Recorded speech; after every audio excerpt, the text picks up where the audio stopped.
Hi everyone, welcome to Politically Jumbled. Look at my shirt. It says hope, unity, and love. That's like the perfect shirt because it's a lot going on. This is the weekly rundown. Okay, so let's just talk about the hot topic right now, right? So unfortunately, 19 kids were killed, two teachers killed in an elementary school shooting in Texas. Very unfortunate incident, and the shooter was an 18-year-old that did this shooting as well. Um, and so when we start talking about these mass shootings, we always have to talk about gun reform and gun control. And it's sad that we only bring up these points during a particular time. I don't know what agenda, why, if it's political, I don't know. I'm not going to say, what it is. But I will say that it's interesting that we're having this conversation once again. And so I've always been the one that said the guns aren't the problem, it's the people behind the guns. And because I say that because um, it's all about how you choose to use the gun and what gun you choose to use, right? If that makes sense at all. And so when I say it's not the gun, it's the person, a lot of people feel like, that's deflective, that we're not addressing the real problem.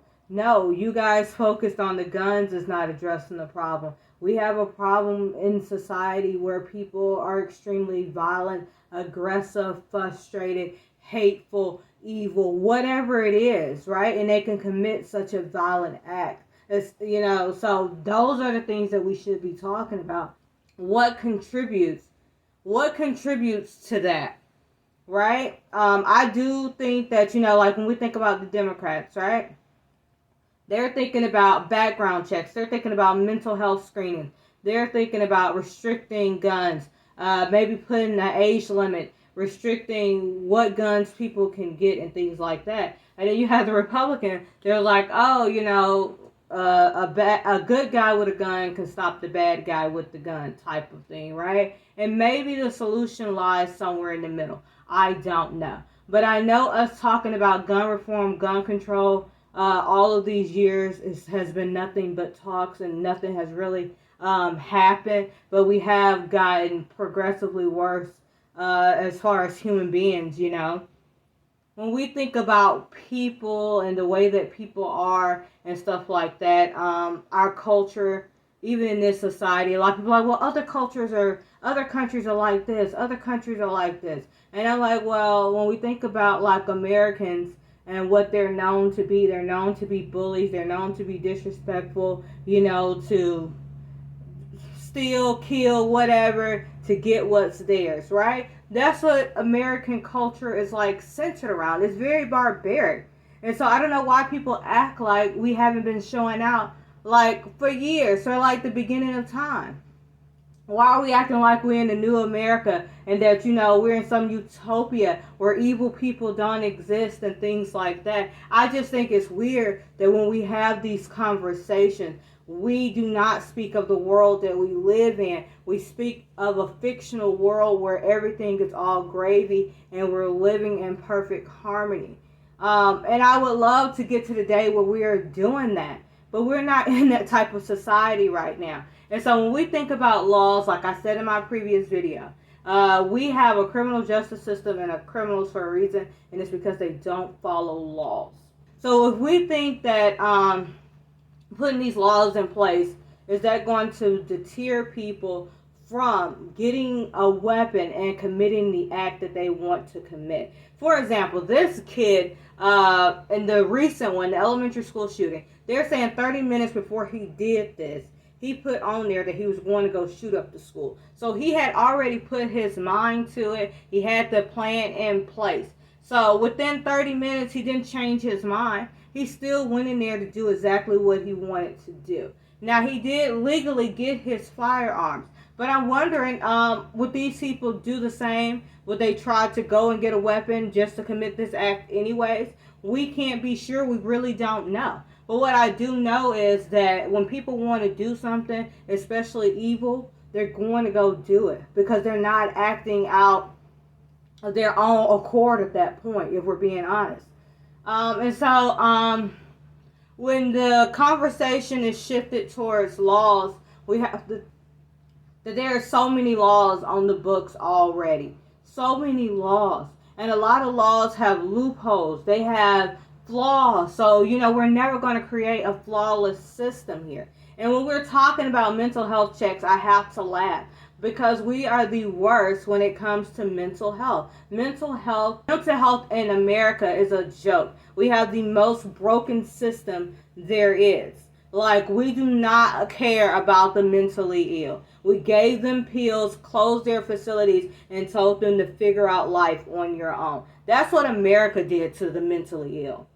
Because at first they were, giving them tranquilizers and putting them in padded walls and things like that. So when they started closing those things down, they gave pills and told them to figure out how to live in society where nobody else is going to possibly understand you, is what we did. And so now we're saying that same broken system is going to be able to screen people and be able to know that someone is not okay. No. They wouldn't know mental health issues if it smacked them in the face. This kid has had issues for a long time. It was completely ignored by everyone. Everybody that talks about this kid, he was a nutcase, okay? Classic nutcase. And so those signs were missed. And they were missed by everybody that was around him. So when we look at some of these issues, and I'm not even blaming this school shooting on mental health, but it's just the fact that people think that a mental health screening could do anything. I know a lot of mentally ill people that are clever as I don't know what. They're manipulative, right? And so they'll be able to pass that with flying colors. They'll convince you that they're sane even if they're out of their minds. So when I think about us saying mental health screening, I realize that many people don't even know anything about mental health or the mentally ill. When we think about background checks, okay, you could get a background check, be known to law enforcement, but the thing is, we are so reactive and not proactive that the incident has to happen before we act on it, if that makes sense at all. And so when we are talking about solutions, we have to be realistic and think about the world that we live in today. It makes no sense that we are trying to do cookie cutter solutions for a world that is like on fire, that is filled with violent, aggressive, frustrated people, especially after a pandemic. And we're saying, put kid gloves on, this is how we handle it. No, that's not how. We're all going to be sitting ducks at this point, waiting to die. That's what this feels like. And so when we look around and we're always confused and things like that, we realize that the devil is just busy in our society because the devil is the author of confusion. That's a different point for another day. But I'm saying, if I'm going to jump on board and scream about gun reform and gun control, it has to make sense. And because people are thinking with their emotions, and this is a very emotional time. I mean, seeing the faces of the children, it's horrible. So we have to take the emotions out of it and start thinking about the logical things that make sense, right? We have to think about, okay, what in this situation could have gone differently? What is it that is the common link between all of these shooters? Right? What is it? Is it that we need more protections in our own schools? Do we need to lock down doors? Like, what is it that we need to do to protect people just going on their way? What do we need to do? And so it's kind of like looking at the situation, trying to find a solution. See, the thing with the gun control is, because the Democrats have this view, the Republicans have that way, we're just butting heads. And we've been butting heads for years with no real solution. So we can't just keep butting heads, because as we're butting heads, these incidents keep going on and no solution is there. Now, a lot of people feel like, it's too far gone. There is no real fix here. And I'm with a lot of people on that too, because I'm like, people are crazy. Like, the world is screwed up, whether you want to admit it or not. There's evil amongst us, whether you want to admit that or not. Whether you believe in the spiritual realm or not, you got to feel funny. You got to be like, something bigger is going on here. And even if you don't read the Bible for religious reasons, just go look up scriptures about the end of times and about spiritual warfare, about greed, about people becoming lovers of self. Like all of these things are playing out into society today. And like I said, something bigger that we can't see is going on. And that's why we're being attacked from so many directions. That's why we're confused. That's why we don't know which way to look. And so I want to tell everybody to be vigilant, to take some time away, to not be so caught up into what's going on in the world. Go take a walk. Go still enjoy life, and we're gonna have to figure this out, because I think that the solution that we want, we're going to have to be that solution. It's going to be on we the people to really figure this out. Every time a law is put into place, there's another law that follow it that makes things just way worse. I'm just saying, like, I'm doing a lot of research for a new book, and I'm just learning a lot about laws and how one law can be really good, then that next law come, and you're like, well, what was the point of the initial law if you're going to come in with this law that's going to knock that one out in the first place, or if that law has a loophole where this can still happen or that can happen, you know what I mean? So it's not going to ever be a perfect solution. And when we're on the topic of mental health, we had a situation here where a mother was talking about the mental health issues in this country. Never wish on my worst enemy.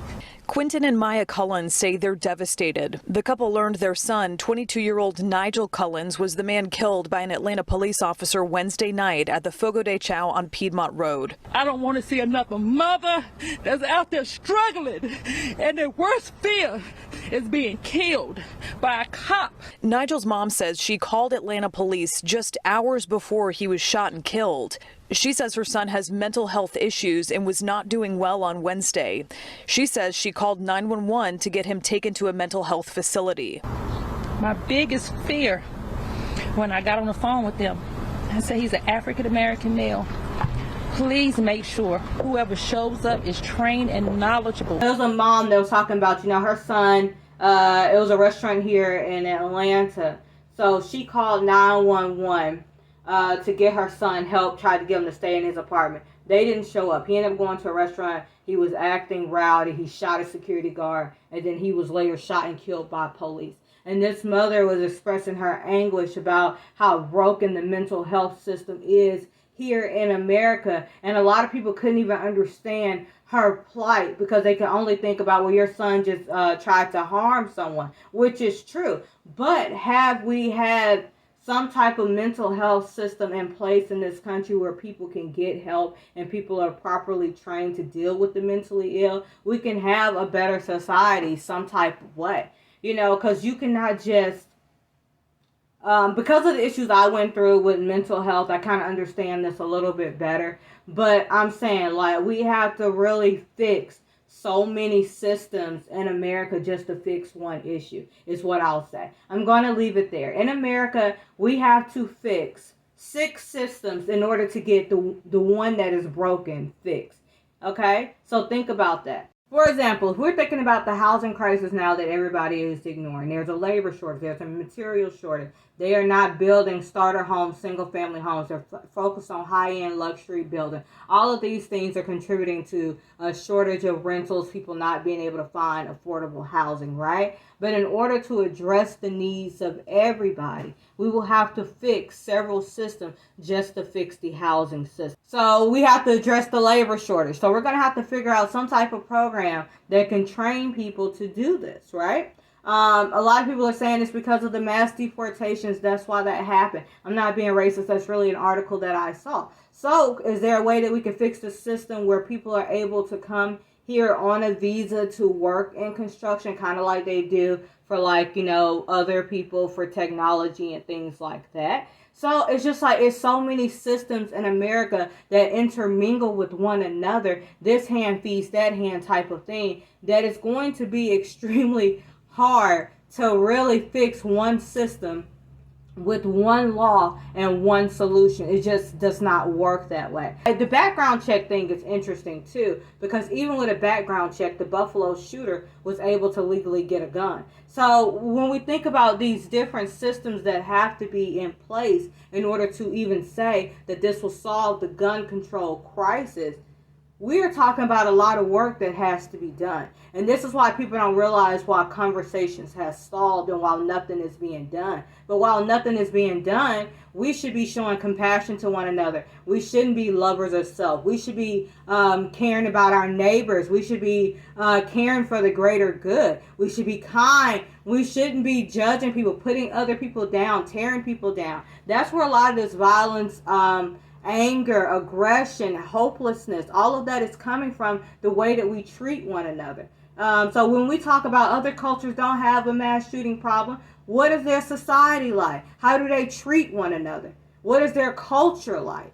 Right? Because when we think about our culture and who we are and how we act, I mean, we are very disrespectful to one another. And so we just cannot keep comparing apples to oranges with no statistics, no facts, no thorough research, and keep giving these talking points. You know, it's kind of crazy how people can just throw out any information in the population to believe it. But I guess, you know, the pandemic showed that that's possible, but it's sad that it's still happening. So that's the weekly rundown. It's just a big rant about what's going on in the world. I can't think of anything else that I want to talk about. But that's it. Politically jumbled. See you guys next week. Democrats want restrictive gun laws. They want mental health checks, background checks, all that good stuff. Republicans are like, a good guy with a gun stops a bad guy with a gun. That neither side wants a solution. Because if you wanted a solution, you would have figured it out. Because the first three words in the Constitution are the most powerful. We the people. They declare the Constitution derives its power from not a king or a Congress, but from the people themselves. So, if the people have the power, why are we not acting like it, right? Why are we letting systems, people, divide us in so many different ways? Because if we can all come together, we can all agree that we want to protect children, that we want to live in harmony with one another, that we don't want all of this chaos, that we don't like all of this aggression, anger, violence, and hopelessness that is plaguing the nation today. I would hope that we could all sit down and say that we don't like that.